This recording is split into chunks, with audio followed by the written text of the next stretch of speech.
श्री सच्चिदानंद सद्गुरु साईनाथ महाराज की जय।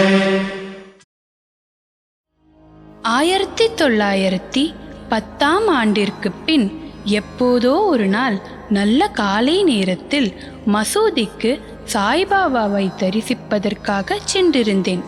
பின்வரும் நிகழ்ச்சியை கண்ட நான் ஆச்சரியத்தால் தாக்கப்பட்டேன். தன் முகம், வாய் இவற்றை கழுவிய பின்பு சாய்பாபா கோதுமை மாவு அரைக்க தயார்படுவதில் முனைந்தார். ஒரு சாக்கை தரையில் விரித்து அதன் மேல் திருக்கையை வைத்தார். பின்பு முரத்தில் கொஞ்சம் கோதுமையை எடுத்து பின் தம் கஃப்னியின் கைகளை மடக்கிவிட்டு கொண்டு கையளவு கோதுமையை திருக்கை குழியில் இட்டார். திருக்கையை சுற்றி கோதுமையை அரைக்கத் தொடங்கினார். யாசகம் எடுத்து வாழ்ந்து எவ்வித உடைமையும் சேமிப்பையும் அற்ற இவர் கோதுமை மாவு அரைக்க வேண்டிய வேலை என்ன என்றவாறு நினைத்தேன். அங்கு வந்த சிலரும் அவ்வாறே எண்ணினார்கள். ஆயின் ஒருவருக்கும் பாபா என்ன செய்கிறார் என்று கேட்க துணிவு வரவில்லை. பாபா மாவரைக்கும் இச்செய்தி உடனே கிராமத்தில் பரவி ஆண்களும் பெண்களும் பாபாவின் செயலை காண பெருந்திரளாக மசூதிக்கு வந்தனர்.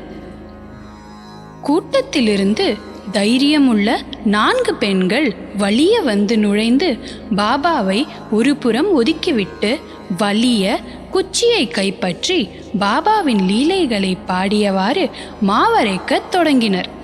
முதலில் பாபா கடும் கோபமடைந்தார். ஆயின் அந்த பெண்மணிகளின் அன்பையும் பக்தியையும் கண்டு மிக்க சந்தோஷம் அடைந்து புன்னகை புரியலானார்.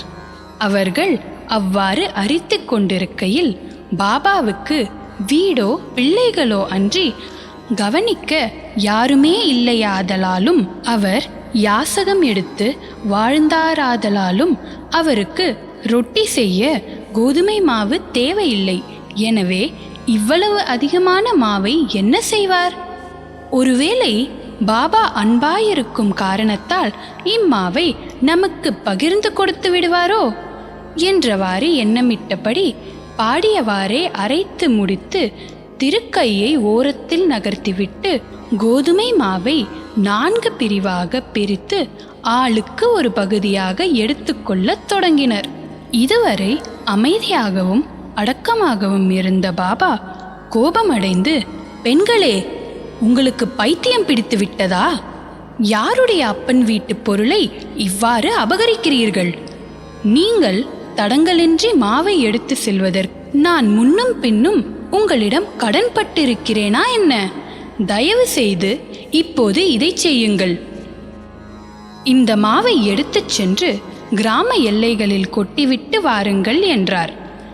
இதை கேட்ட பின் அவர்கள் வெட்கமடைந்து தமக்குள் ஏதோ முணுமுணுத்து கொண்டு கிராம எல்லைக்கு சென்று பாபா கூறியபடியே அங்கே மாவை பரப்பிவிட்டார்கள்.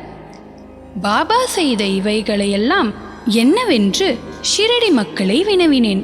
காலரா நோய் கிராமத்தில் பரவிக்கொண்டு இருப்பதாயும் இது அதையே எதிர்க்க பாபாவின் பரிகாரமாகும் என்றும் கூறினர்.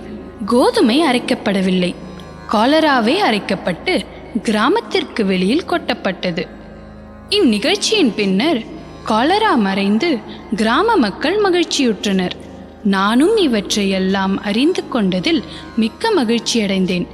ஆனால் அதே சமயம் எனக்கு ஆச்சரியம் விளைந்தது.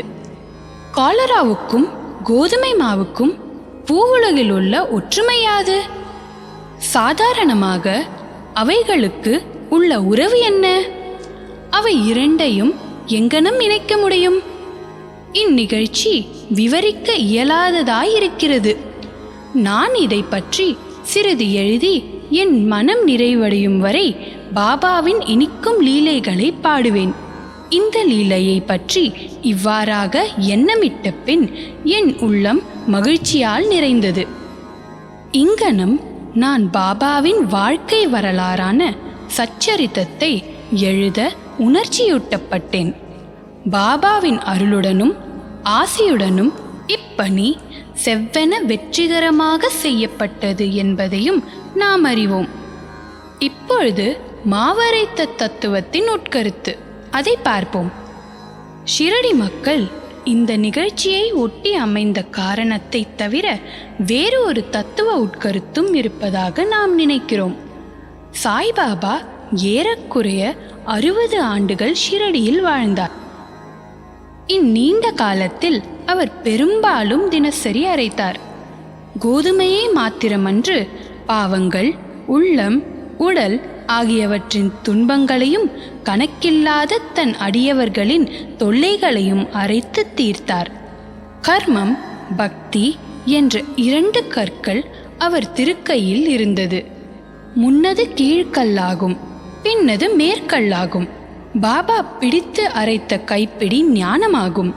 சத்துவ, ராஜச, தாமச என்று முக்குணங்களை சேர்ந்த நமது எல்லா உணர்ச்சிகள், ஆசைகள், பாவங்கள், அகங்காரம் இவைகளை நிகழந்துகளாக்கி முன்னோடி வேலையாக அரைக்கப்பட்டாலின்றி ஞானம் அல்லது தன்னை உணர்த்தல் என்பது முடியாதென்பது பாபாவின் உறுதியான தீர்ப்பாகும்.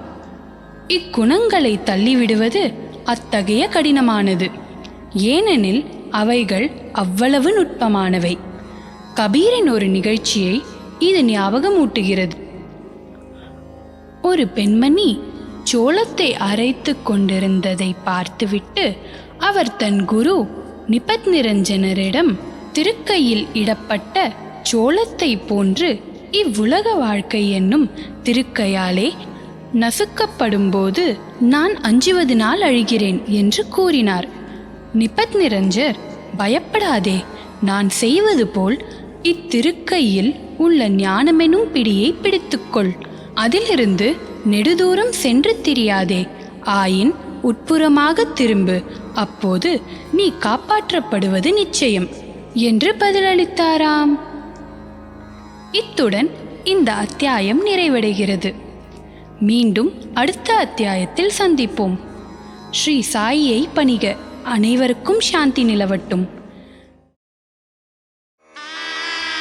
श्री सच्चिदानंद सद्गुरु साईनाथ